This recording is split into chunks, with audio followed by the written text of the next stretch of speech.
Hello friends, આજે આપણે એકદમ સરળ રીતથી અને ફટાફટ બની જાય તેવા હરાભરા કબાબની રેસીપી બનાવવાના છીએ અને તેની સાથે એકદમ ટેસ્ટી ચટણી પણ બનાવવાના છે. તો તેના માટે મેં એક કઢાઈમાં પાણી ગરમ કરી લીધું છે.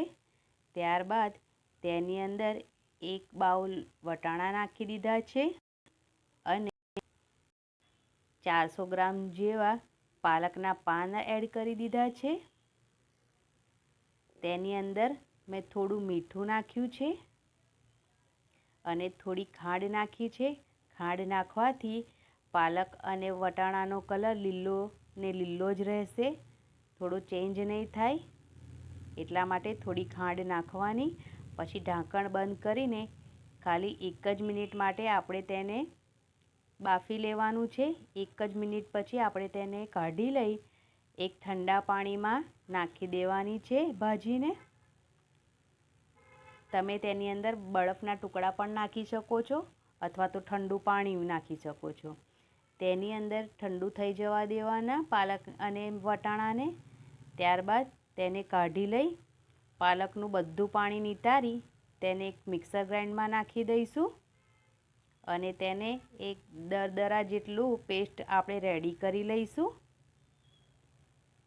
ત્યારબાદ એક કઢાઈ ગરમ કરીને તેની અંદર 1.5-2 ચમચી જેટલું તેલ નાખીશું.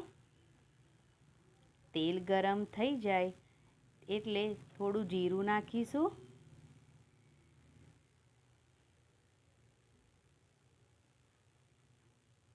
જીરું થોડું તતડી જાય એટલે આપણે આદુ લસણની પેસ્ટ નાખીશું અને તેને સારી રીતે મિક્સ કરી લઈશું. તેની કચાશ દૂર ના થાય ત્યાં સુધી આપણે તેને શેકી લઈશું.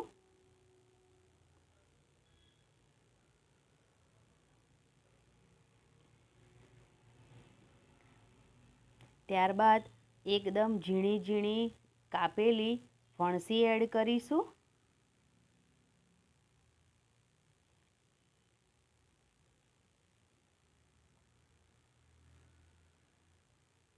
પીસેલું ગાજર નાખીશું.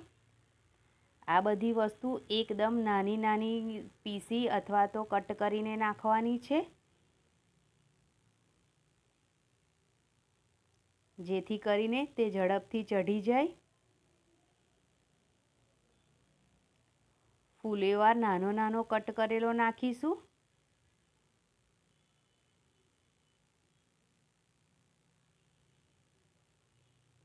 ફણસી નાખવાથી આપણા કબાબ એકદમ ક્રિસ્પી અને ટેસ્ટમાં લાજવાબ રેડી થશે. ત્યારબાદ 2 મરચાં એકદમ ઝીણા કાપેલા નાખીશું. તેને પણ સારી રીતે મિક્સ કરી લઈશું. આ બધું શાકભાજી આપણે ધીમા તાપે જ તેને ચડવા દેવાનું છે.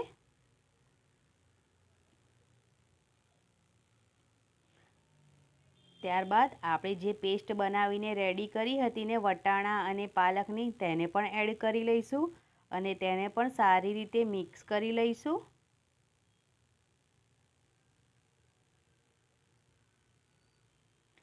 જ્યાં સુધી બધું પાણી બળી ન જાય ત્યાં સુધી આપણે તેને શેકવાનું છે, જેથી કરીને આપણા કબાબ એકદમ સ્વાદિષ્ટ તૈયાર થાય.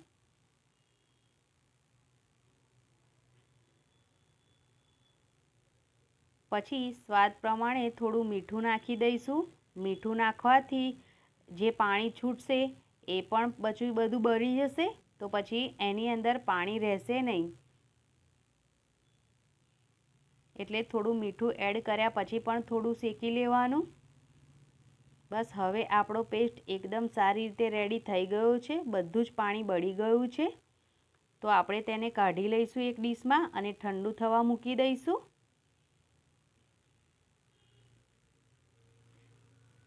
પેસ્ટ ઠંડી થાય ત્યાં સુધી આપણે બીજી સામગ્રી જોઈ લઈશું.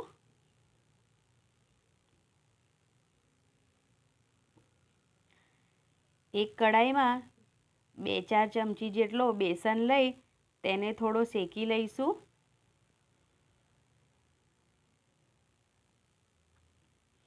તમે બેસનની જગ્યા પર આરારૂટનો ઉપયોગ પણ કરી શકો છો. આપણા બેસનમાં એક સારી સ્મેલ આવશે એટલે આપણું બેસન શેકાઈ જશે. ત્યાર પછી એક વાસણમાં આપણે બનાવેલી પેસ્ટ નાખી દઈશું. થોડું મોટું જ વાસણ લેજો કેમ કે બધી સામગ્રી અંદર આવશે. ત્યારબાદ 2 નાના નાના બટેટાને મેં પીસી લીધા છે, છીણી લીધા છે. કેમ કે તમે હાથથી મેશ કરશો ને તો તેની અંદર ગાંઠો પડી જશે એટલે તેને છીણીને જ લેજો. એક નાની વાટકી જેટલું પનીરને પણ મેં છીણીને લીધું છે. પનીર ના નાખો તો પણ ચાલશે. થોડો ગરમ મસાલો નાખ્યો છે, થોડો ચાટ મસાલો નાખ્યો છે. ચાટ મસાલાની જગ્યા પર તમે આમચૂર પાવડર પણ નાખી શકો છો. ધાણા જીરુંની પેસ્ટ નાખી છે, કાશ્મીરી લાલ મરચું નાખ્યું છે અને થોડું જ મીઠું. આપણે જે બટાકા એડ કર્યા છે એટલું જ મીઠું એડ કરવું છે. થોડુંક બાદ કસૂરી મેથીને હાથ વડે પીસીને નાખી છે. તેના લીધે આપણા કબાબનો સ્વાદ એકદમ સારો આવે છે. પછી આપણે જે ચણાના લોટને શેકી લીધું હતું તે નાખી દેવાનું અને 2 ચમચી જેટલો મકાઈનો લોટ નાખ્યો છે. 7-8 જેટલા પુદીનાના પાનને નાના નાના કાપેલા નાખ્યા છે અને 1 નાની વાટકી જેટલા તાજા ધાણા નાખ્યા છે. તેને પણ સારી રીતે નાના નાના કટ કરીને નાખ્યા છે. ત્યાર પછી આપણે આ બધી વસ્તુને એકસાથે મિક્સ કરી લેવાની છે અને એક સારો લોટ જેવું બંધાઈ જશે. તેની અંદર બીજું કશું એડ કરવાનું નથી. તમે જોઈ શકો છો મને થોડો ઓછો ઢીલો બહુ લોટ લાગે છે તો હું તેની અંદર થોડો મકાઈનો લોટ વધારે એડ કરીશ અને તેને સારી રીતે મિક્સ કરી લઈશ. બસ આ જ રીતનું આપણી પેસ્ટ નાખીને એકદમ સારી રીતે રેડી થઈ ગઈ છે. તો પછી આપણા હાથમાં થોડું તેલ યા ઘીવાળો હાથ કરીને આપણે તેને સારી રીતે એકદમ ગોળ પ્રકારનું શેપ આપી દેવાનો છે. તમે એ પ્રકારનો શેપ આપી શકો છો.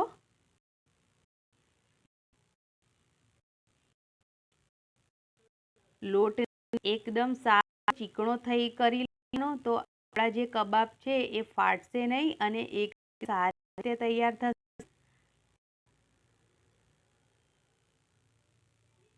અને હાથમાં ઘી અવશ્ય લગાડો જેથી આપણા હાથમાં ચોંટે નહીં.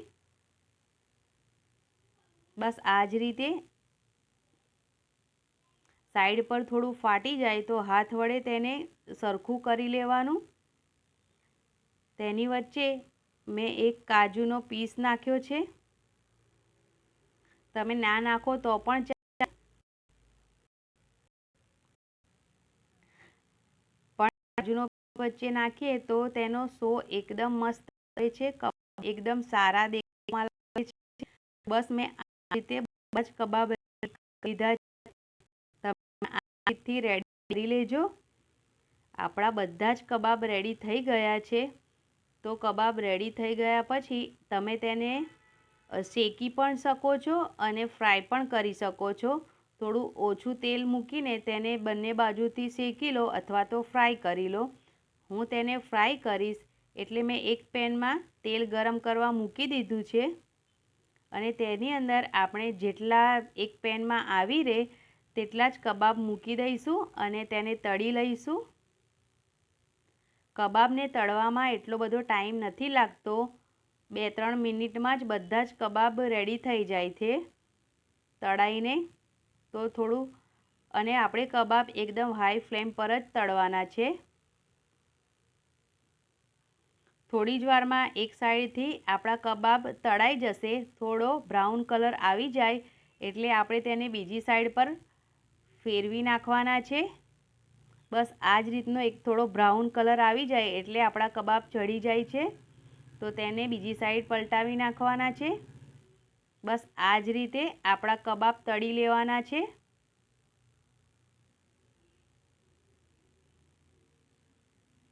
આપણા કબાબ એકદમ ક્રિસ્પી તૈયાર થાય છે અને ખાવામાં એકદમ મજા આવી જાય છે. તેને થોડું જોઈ ચેક કરી લેવાનું કે થોડા વધારે પડતા લીલા દેખાતા હોય તો તેને થોડા બ્રાઉન થવા દેજો. જો એકદમ લીલા તમે નીકાળી લેશો તો એ થોડા અંદરથી કાચા રહી જશે.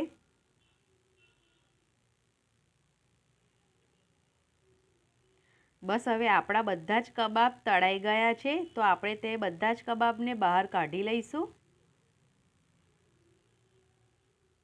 તમે જોઈ શકો છો કે આપણા બધા જ કબાબ સારી રીતે તળાઈ ગયા છે અને આપણા કબાબ રેડી થઈ ગયા છે.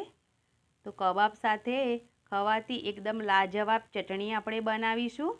તો તેના માટે એક દેશી ટામેટું લીધું છે, થોડા પુદીનાના પાન છે, થોડા ધાણા, 5-6 કળી લસણની છે અને 3 લીલા મરચાં છે. તો આપણે તેને બધું મિક્સ કરી ટામેટાં નાના નાના કટ કરીને નાખી દઈ. તેની અંદર થોડું જીરું, સ્વાદ પ્રમાણે મીઠું અને લીંબુનો રસ અથવા તો તમે પાણી પણ નાખી શકો છો. મેં પાણી નાખ્યું છે અને તેની સારી એવી પેસ્ટ રેડી કરી લઈશું. ના બહુ જાડી ના બહુ પતલી, અને તેને કાઢી લઈશું. તો તૈયાર છે આપણી કબાબ સાથે ખાવાથી એકદમ લાજવાબ ચટણી. મેં આ કબાબને બનાવેલી લીલી ચટણી સાથે અને કેચઅપ સાથે સર્વ કર્યા છે. તમે પણ આ જ રીતે બનાવજો કબાબ. તમારા પણ કબાબ એકદમ લાજવાબ તૈયાર થશે. તો અગર તમને મારી આ રેસીપી પસંદ આવી હોય તો મારી ચેનલને સબસ્ક્રાઈબ કરવાનું ભૂલતા નહીં. કોમેન્ટ કરીને મને જરૂર જણાવજો કે તમને મારી આ રેસીપી કેવી લાગી અને મારી ચેનલને શેર કરવાનું ભૂલતા નહીં. Thank you.